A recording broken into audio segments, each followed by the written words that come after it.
Hey, what's up everyone, Ultimate Atomic HD here, and welcome to another episode of Archetype Analysis, where we take a look at some of the most famous archetypes, mostly anime archetypes, and analyze them how good they are. And if they're bad, we name some of the improvements to make them better. With that said, let's get to the video. Probably every girl likes flowers, but not every girl likes man-eater flowers such as Predaplants, an Arc 5 tongue twister archetype used by Yuri, which focuses on a thing that makes Nickelodeon so wonky. Counters. Predator counters, to be exact. And most of the cards have a level manipulation, such as our first card, Predaplant Spiniodionia, a level 4 dark plant with this effect. If this card is normal or special summoned, you can target one face-up monster your opponent controls, place one predator counter on it, and if it is a level 2 or higher, it becomes level 1. As long as it has a predator counter, after damage calculation, if this card battled a monster with an equal or lower level, you can special summon one Predaplant monster from your deck, except Predaplant Spindionia. Okay, yeah, it's for the first card. This is a pretty good one. A decent beater, searcher, and summoner. Has level reduction and is okay for starting off. Predaplant Nepenthes is also a level 4 dark plant with the following effect. This card gains 200 attack for each predator counter on the field. When this card destroys an opponent's monster by battle, you can equip that monster onto this card. Once per turn, you can target one monster equipped to this card, destroy it, and if you do, gain life points equal to the original monster's attack. Okay, it would be cool if he spreads those counters himself, but the attack boost is okay as well. The Allure Queen effect is kinda weird, but the life point boost pays out in the end. No other problems here, so let's move on. Predaplant Terrapenthes is a level 3 dark plant with 300 attack and a whopping 2100 defense. And this effect. When this card inflicts battle damage to your opponent, you can target one face-up monster your opponent controls, place one predator counter on it. And if it is a level 2 or higher, it becomes level 1. As long as it has a predator counter, once per turn you can target one monster your opponent controls with a level lower than or equal to this card's level, take control of it until the end phase. The effect is nice, but it would be relevant and cool if it had more attack. But from his poor stance, that effect is completely irrelevant most of the time. Run this at 1 only. And here is a recently released card on Predaplant Orphis Scorpio with his amazing effect. If this card is normal or special summoned, you can send one monster from your hand to the graveyard, not just a Predaplant. Special summon one Predaplant monster from your deck, except Predaplant Orphis Scorpio. You can only use this effect for Predaplant Orphis Scorpio once per turn. Okay, before I comment, I need to show you another awesome card, which is Predaplant Darlingtonia Cobra and her effect. If this card is special summoned by the effect of a Predaplant monster, you can add one Polymerization spell card or Fusion spell card from your deck to your hand. You can only use this effect of Predaplant Darlingtonia Cobra once per duel. What this implies is using these two to bust out one of their ace monsters or boss monsters really easy. The only downside is that Konami realized that this combo would be an OTK engine and slapped the restriction of once per duel onto Darlingtonia, which sucks, but the combo is still insanely good. Predaplant Fly Trap is a level 2 dark plant with this effect. Once per turn, you can target one face-up monster your opponent controls, place one predator counter on it, and if it is a level 2 or higher, it becomes level 1. As long as it has a predator counter at the start of the damage step, when this card battles a monster with an equal or lower level, you can destroy that monster. Then increase this card's level by the original level of the destroyed monster.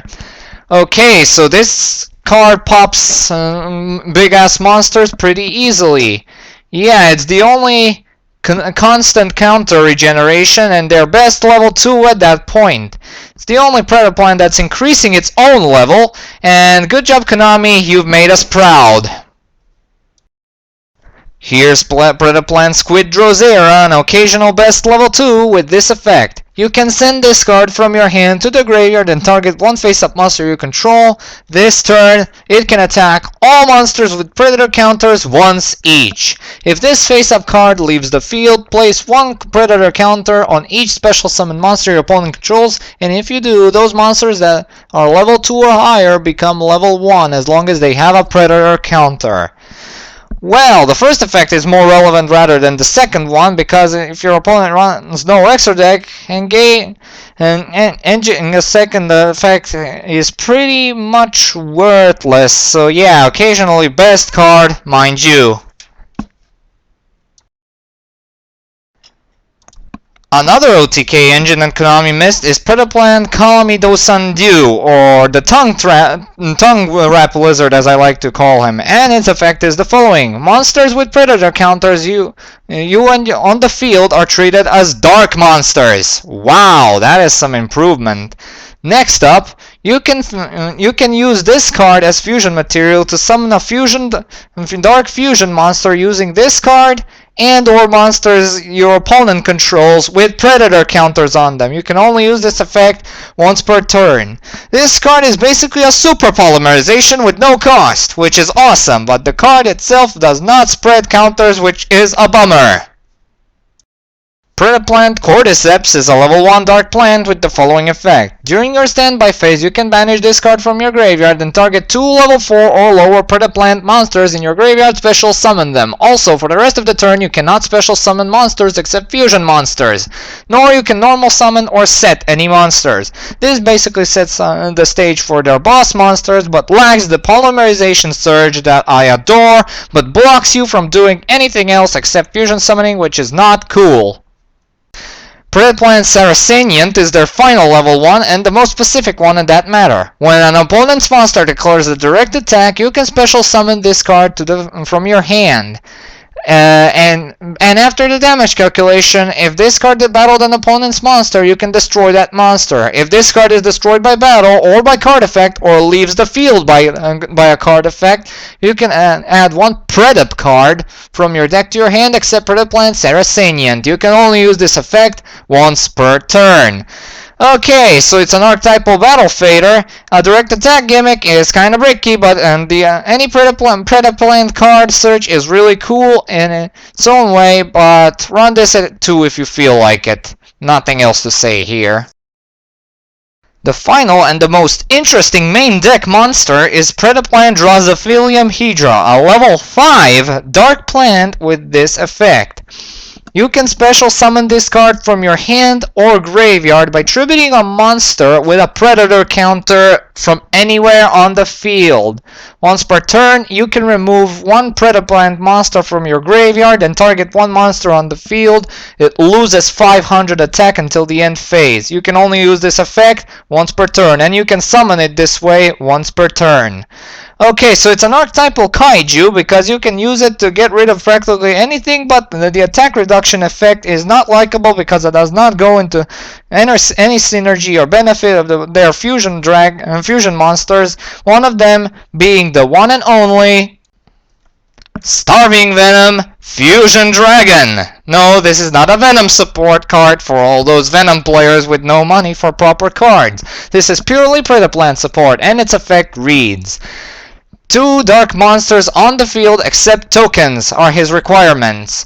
Then, if this card is special summoned, you can target one special summoned monster on the field and have him gain the attack of that monster until the end phase. Once per turn, you can target one level 5 or higher monster on the field, copy its effects and the name, and when this card leaves the field, if it is destroyed, destroy all special summoned monsters your opponent controls.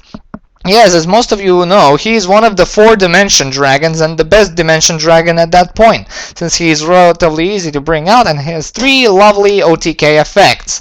Okay, time for his upgraded version. That is Greedy Venom Fusion Dragon can be summoned by fusing a Predaplant monster and one Dark monster whose original level is 8 or higher, which is obviously Starving Venom Fusion Dragon. Alright, he must be first fusion summoned, and then once per turn you can target one monster on the field, change that target's attack to 0 and negate its effects. When this card is destroyed, destroy as many monsters as possible, and you can banish one level 8 or higher monster from your graveyard to special summon this card back to the field. Sadly, he revives only once occasionally, and that is a bummer. Has 3 good effects, but it would be cool if they're quickies. Nuking the field is always fun. A decent card. So this is their strongest card, by the way. We still have one more fusion monster, which is their final fusion monster, and their final monster in general, and that is... Their final monster is Predaplant Chimeraphlesia, a fusion monster which requires a Predaplant monster and one Dark monster, a level 7 with 2500 attack and 2000 defense, and the following effect. Once per turn, you can target one monster with the level less than or equal to this card's level and banish it. Wow, what an effect! And that's just the one effect. Also has 3 effects. And then, when an attack is declared involving this card and an opponent's monster, the opponent's monster loses 1000 attack points, and this monster gains 1000 attack points. So it's pretty good. And during either player's turn, if this card is in your graveyard since the last standby phase, you can add one polymerization or fusion spell card except... Yeah, it doesn't say except the fusion wave motion from your deck to your hand. Holy shit, this card is actually tied with the dragon, which is insane. It has 3 effects, and the first and the third effect actually do something useful in this archetype. Yeah. The first, especially the third one, a bit less, and the random 1000 drop and gain is not that very specific to be honest. Alright, only 3 cards remaining, 2 spell cards and 1 trap card, so let's get going! Their first spell is Predaplants, an archetypal miracle fertilizer to be precise. Once per turn, you can special summon one level 4 or lower Predaplant monster from your hand or graveyard, but it has its effects negated even if this card leaves the field. Once per turn, during your standby phase, pay 800 life points or destroy this card. Everything is absolutely the same, or almost absolutely the same as with Miracle Fertilizer, except the damage burn, which is not that of a threat. Run at 3, definitely. My biggest advice to you. Predaplants is their final spell with the following effect. Activate this card by targeting one Predaplant monster in your graveyard, special summon it and equip it with this card. When this card leaves the field, destroy that monster. A better version of Call of the Haunted. Run at 3, definitely. That's all I've got to say about that. Moving on to the final card. Their only trap and final card is Predaplanet, and one of their best cards, and here's why. If a monster with a Predator counter leaves the field while this card is face up on the field, add one Predap card from your deck to your hand. You can only use this effect of Predaplanet once per turn. You can banish this card from your graveyard, fusion summon one fusion monster from your extra deck using monsters from your hand or field as fusion materials. Only Predaplant monsters can be used as fusion materials for a fusion summon using this effect. So basically it's a really good continuous trap searcher, and then by banishing it when it leaves the field from the graveyard, you can basically summon Starving Venom, Greedy Venom, or Chimeraphlesia really easily without using polymerization. They started off pretty good, they got pretty wonky in the middle, but they ended off really good. Alright, it is time for the grading scale. By the way, never run this less than 3. Alright, it's grading time. Consistency. Pretty much all monsters share a counter spreading effect, and absolutely all of them have effects involving those counters. 3 out of 3, no problem. Power. Depends on the number of counters present on the field, which means your opponent will have to have as many monsters as possible in order for you to do something. 2 out of 3, because you have to place counters somewhere else, probably spells and trap cards to do something. Comeback ability. The only decent comeback this archetype offers is Fly Trap, the Tongue Tongue Trap Lizard, and Cordyceps. That's way too specific to be of any use if needed. 2 out of 3. Protection. Actually, the only thing they lack, so I'm not going to be too gifty on this branch. 1 out of 3. Versatility. Swarming is not what they do best, but if you make a good opening, it can be attained. It's 2 out of 3. Alright, some improvements to have made them better. Well, definitely a field spell would be nice to generate extra counters, something like a Cloudian Squall for Cloudians, even though that was a continuous spell card. Then, spell and trap card removal would be nice, that actually spread counters itself. When, for instance, remove 1 counter from your side of the field to remove 1 trap, or remove that many counters to remove that many spells and traps. That would have been nice. And yeah, an archetypal Cloudian Squall I already mentioned, and better protection, definitely. Yeah. Starving Venom has an effect that basically punishes you for destroying him, but that is not enough. We need something more. Although, now it's time for me to finally conclude this archetype. Predaplants can be really brutal archetype if played right. If you combine them with something really strong, I don't know, for instance, if you play other plants in the deck, for instance, like Spore, Nettles, and you're busting a Synchro deck with these for some reason, I don't know why would you want to do that.